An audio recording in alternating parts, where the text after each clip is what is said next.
बिहार के पटना से इस वक्त की अहम खबर आ रही है। पटना के पारस अस्पताल में हत्या का सीसीटीवी फुटेज सामने आया है। अपराधियों ने अस्पताल में घुसकर गोलियां बरसाई है पिस्तौल के साथ। अस्पताल के अंदर दिखे 5 अपराधी। सीसीटीवी में ये बेखौफ 5 हत्यारे दिख रहे हैं अस्पताल में। तो पारस अस्पताल में पेरोल पर जो कैदी इलाज चंदन मिश्रा कराने आए थे, यहां पर आप देख सकते हैं कि कैसे हत्या की गई। और सवाल उठ रहा है कि अस्पताल के अंदर घुसकर, आईसीयू के अंदर घुसकर अंधाधुंध फायरिंग की जाती है और हत्या की जाती है। अब ये सीसीटीवी फुटेज भी सामने आया है और इस फुटेज में दिखाई दे रहा है ये 5 अपराधी कैसे बेखौफ होकर अस्पताल के अंदर घुसते हैं। ये सीढ़ियों से अंदर घुसते हैं और आप देखिए आईसीयू के अंदर जाते हैं और हाथ में पिस्टल लेकर, जो सबसे आगे है उसने तो कैप भी नहीं लगाई। हालांकि इस फुटेज के आधार पर अब पुलिस जांच कर रही है। लगातार पुलिस इस पूरे गैंग के बारे में पर्दाफाश करने के लिए जांच कर रही है। एसआईटी का गठन भी हो चुका है इस पूरे मामले को लेकर। लेकिन बड़ा सवाल उठ रहा है लॉ एंड ऑर्डर पर। एक नहीं, दो नहीं, जी हां, एक साथ 5 अपराधी घुस जाते हैं, वो भी पारस अस्पताल में, जो कि वहां का सबसे प्रसिद्ध अस्पताल है। आप ये सोचिए, पॉस इलाका है और उसके बावजूद भी ये अपराधी घुस जाते हैं। वहीं से लेकर तेजस्वी यादव ने एक्स पर पोस्ट किया है। तेजस्वी यादव ने पोस्ट कर निशाना साधा कि सरकारी अपराधियों ने अस्पताल में भर्ती मरीज को आईसीयू में घुसकर जान ले ली। बिहार में कोई भी कहीं भी सुरक्षित नहीं है। क्या 2005 से पहले ऐसा होता था? ये अब तेजस्वी यादव ने पूछा है, क्योंकि बिहार में लगातार जंगल राज को लेकर सियासत होती रही है और अब ये बड़ी वारदात हुई है और इसे लेकर अब तेजस्वी यादव ने एक्स पर पोस्ट किया है और सवाल पूछा है कि क्या बिहार में कोई कहीं भी सुरक्षित है। क्योंकि देखिए अब सवाल उठ रहे हैं और विपक्ष को बड़ा मौका मिल चुका है, क्योंकि यहां पर अस्पताल में भी कोई सुरक्षित नहीं है। हमारे सहयोगी अमिताभ ओझा हमारे साथ जुड़ चुके हैं सीधे लाइव। अमिताभ, ये फुटेज से अब ये तो तय है कि जो अपराधी यहां पर हैं पहचान में आ रहे हैं, लेकिन जरा आप देखिए, अगर ये पहला अगर गौर से कीजिए तो इन्हें तो पता है कि सीसीटीवी फुटेज भी होगा, तो डर तो नहीं दिखाई दे रहा है यहां पर कि कानून का खौफ है। क्या कहेंगे इस पूरे अब जांच में किस तरह से जानकारी सामने आ रही है, किस गैंग का हाथ है? लेकिन सवाल और यहां पर तमाचा सिस्टम पर जरूर उठ रहा है। अस्पताल में घुसकर हत्या हो जाती है। देखिए, निश्चित तौर पर अगर हम सीसीटीवी के फुटेज को माइनॉरिटी देखें तो एक बात बिल्कुल साफ हो रही है। सबसे आगे जो बंदा है जिसने कोई कैप नहीं लगा रखी है, उसकी नज़र सीसीटीवी कैमरे पे जाती है, लेकिन उसके बावजूद वो बैकऑफ होकर दरवाज़ा खोलता है और पीछे से उसके साथ जो 4 लोग थे वो सभी भी पिस्टल अपना कॉक करते हैं। उन्हें पता है कि वहाँ कैमरा लगा, उसके बावजूद अंदर वो जाते हैं और ताबड़तोड़ फायरिंग करते हैं। और जब जिस कमरे में चंदन मिश्रा था उसके साथ एक अटेंडेंट भी उसके साथ थे। जब गोली होती है वो भागकर बाथरूम की तरफ जा सकता है। इसी दौरान उसके पैर में भी छर्रा लगता है और वो इंजर्ड है। और उसके बाद जब वहाँ फायरिंग करके 12 खोखे, पुलिस ने प्रथम दृष्टया बताया था, जो हमारे सूत्र बताया कि 12 खोखे वहाँ मिले थे, जिसमें कि 4 से 5 गोलियाँ हैं चंदन मिश्रे को दी।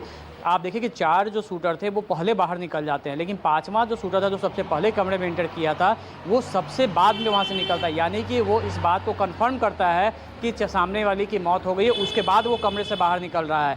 जब चारों शूटर बाहर सीढ़ी पहुँच जाते हैं तब वो पीछे से बाहर निकलता है और उसी दौरान एक बगल के रूम के जो का दरवाज़ा खुलता है, लेकिन वो भी भय से अंदर बन जाता है। ये 2nd फ्लोर की घटना थी। उसके बाद वो 1st फ्लोर से सीढ़ी के सहारे आते हैं और फिर से एग्जिट गेट की ओर निकल जाते हैं।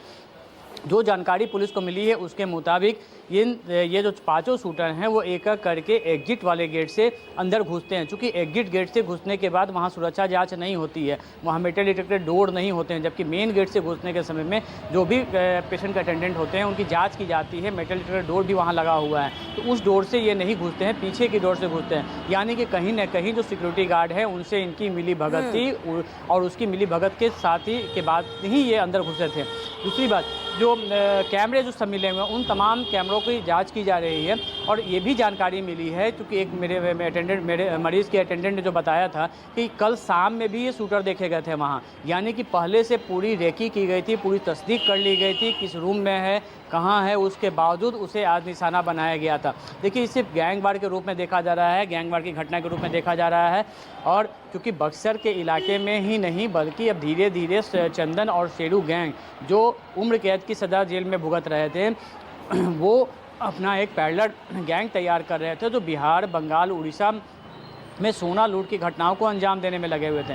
पिछले दिनों जो आरा में तनिष्क शोरूम में लूटकाट की घटना घटी थी, उसमें भी चंदन और शेरू को रिमांड पे लिया गया था, उनसे पूछताछ की गई थी। उस वक्त दोनों बंगाल के जेल में थे। उसके बाद जहां शेरू को भागलपुर जेल भेज दिया गया था, वहीं चंदन को पटना के बेउर जेल भेजा गया था, चूँकि इसे फेस्टुला की शिकायत थी और उसी का इलाज कराने के लिए 15 दिनों का इसे पैरोल मिला था, जिसके लिए वो पटना में इलाज कर रहा था। और बताया जा रहा है कि शनिवार को ही उसका ऑपरेशन हुआ था, बुधवार को उसे डिस्चार्ज दिया जाना था, लेकिन उसने चूँकि 18 जुलाई को उसे फिर से बेउर जेल में सरेंडर करना था, इस वजह से उसने कहा था कि 1 दिन के बाद रिहा होगा, और यानी कि कल वो वहाँ से डिस्चार्ज होता, उसके बाद वो जेल में जाता और अपनी जेल में जाके सरेंडर करता। लेकिन आज ही ये पूरी वारदात, जो इसलिए पुलिस का भी मानना है कि पूरी जो वारदात में कहीं ना कहीं कोई उससे जुड़ा हुए लोग हैं, जो पल पल की जानकारी जो विरोधी गुट है उसे दे रहे थे।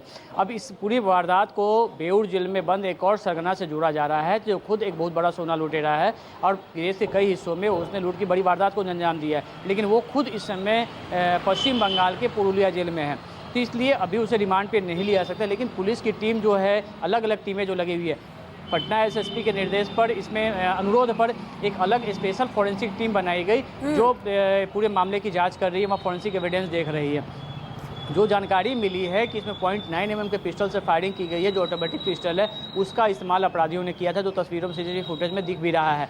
इस बीच आपको बता दें कि पूरे मामले की जांच करने के लिए जो पटना के एसएसपी ने है, पटना के सिटी एसपी के नेतृत्व में एक टीम बनाई है, जो पूरे मामले की जांच कर रही है। लेकिन निश्चित तौर पर जिस तरीके से पूरी वारदात को अंजाम दिया गया है, बिल्कुल अमिताभ, जांच चल रही है, एसआईटी का गठन हो गया, लेकिन आप ये सोचिए ना, जिस तरह से वारदात को अंजाम दिया गया, सवाल उठेंगे सिस्टम पर। आप हमारे साथ बने रहिए।